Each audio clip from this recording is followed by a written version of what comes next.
Špela Novak, Radio Slovenija. Zdaj, ko je vlada potrdila arbitražni sporazum, zanima, kdaj pričakujete ratifikacijo, kaj, če se tukaj kaj zaprete, mislim, da glede referendumov in možnosti, da referendum ne uspe, in ali pričakujete vendarle, da se bo opozicija premisli, da je mogoče vsaj del opozicije podpora sporazum? Vlada je včeraj potrdila predlog zakona o ratifikaciji arbitražnega sporazuma in ga poslala Državnemu zboru, istočasno pa tudi v ustavno presojo, oziroma en člen je poslala v ustavno presojo, v presojo ustavnemu sodišču. Mislim, da postopek je tako narejen, da mora ratifikacija v Državnem zboru čakati na odločitev ustavnega sodišča. Upamo, da bo ustavno sodišče v najkrajšem času o tem odločalo in tudi odločilo, da bo zatem potekel verjetno posvetovalni referendum z vprašanjem, ali so državljani za to, da Državni zbor ratificira sporazum, kot je bil podpisan med Slovenijo in Hrvaško. Pričakujemo, da se bodo državljani izrekli pozitivno v korist temu sporazumu in zatem bo sledila ratifikacija v Državnem zboru. Tako da proces je malo mogoče daljši, kot je običajno za ratifikacije bilateralnih sporazumov. Je pa to pomemben bilateralni sporazum, tako da mislim, da je čisto pravilno, da si vzamemo čas za vse postopke, ki so potrebni, da bo odločitev pravilna. Kdaj? Kdaj? Težko rečem, kdaj bo do tega prišlo. Prvič je odvisno od časa, ki ga bo ustavno sodišče potrebovalo za odločitev. O tem se ne bi želel izrekati, ker je to v pristojnosti, izključni pristojnosti ustavnega sodišča. Vlada bo zaprosila za absolutno prioritetno obravnavo, je pa seveda na strani ustavnega sodišča, da se glede tega opredeli. Referendum bo tudi verjetno vzel nekaj časa, tako da zelo težko se, vsekakor ratifikacija ne bo v letošnjem letu, to je pa gotovo. Še vloga opozicije?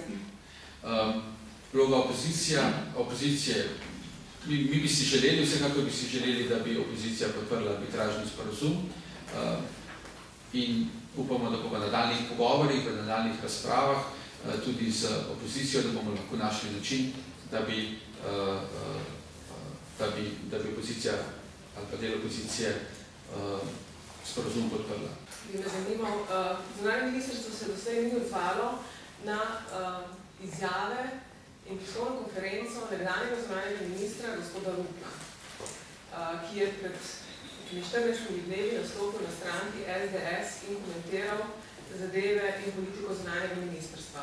Ali je po vašem mnenju to njegovo dejanje, pa tudi potem na spletni strani objavljen članek, ali je v skladu z internimi akti VZZ-ja, ali je v skladu z zakonom o zunanji politiki? Če mislite, da ni, kakšne bodo sankcije? Glede našega uslužbenca Rupla bi pa to rekel.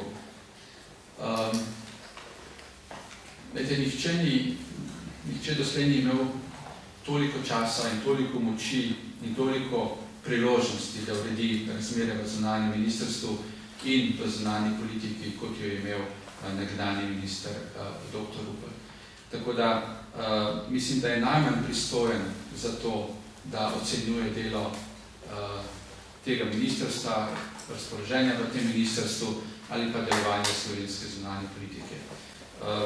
Drugo,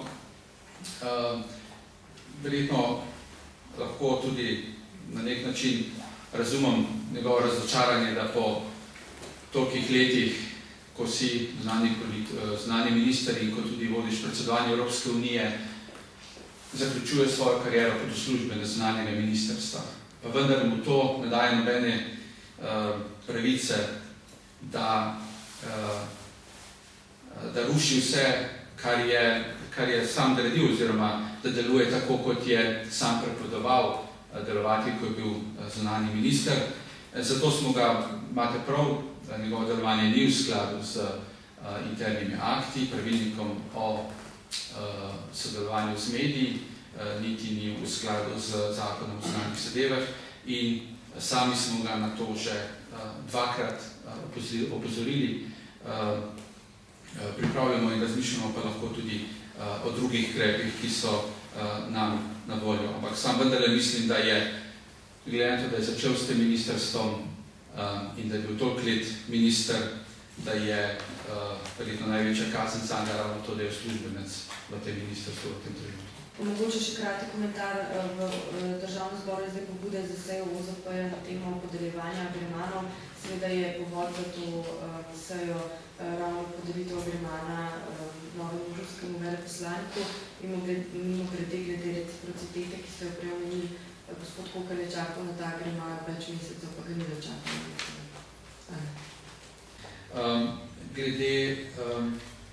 Glede seje Državnega zbora bi rekel, da se mi ne zdi primerno, da o vprašanjih, kot je imenovanje tujih veleposlanikov, odloča Državni zbor. Mislim, da je to zelo nenavadno, zelo unikatno v mednarodni skupnosti, jer smo se prvič kaj takega zgodilo, oziroma se bo zgodilo.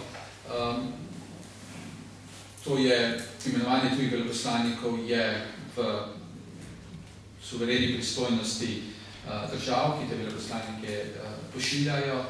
Tudi procedure ima vsaka država svoje zapisane. Tuja država je seveda vprašana za agreman, to je del postopka.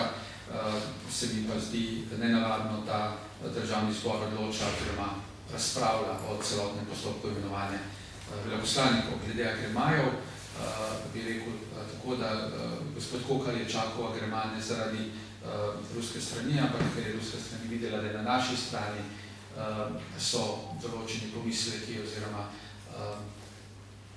nejasnost glede tega, ali bo kandidat tudi resnično postal veleposlanika, ne je namerno čakala z izdajo agremana, da se razjasnijo stvari na naši strani in to dala tudi jasno vedeti v tistem trenutku pred volitvami.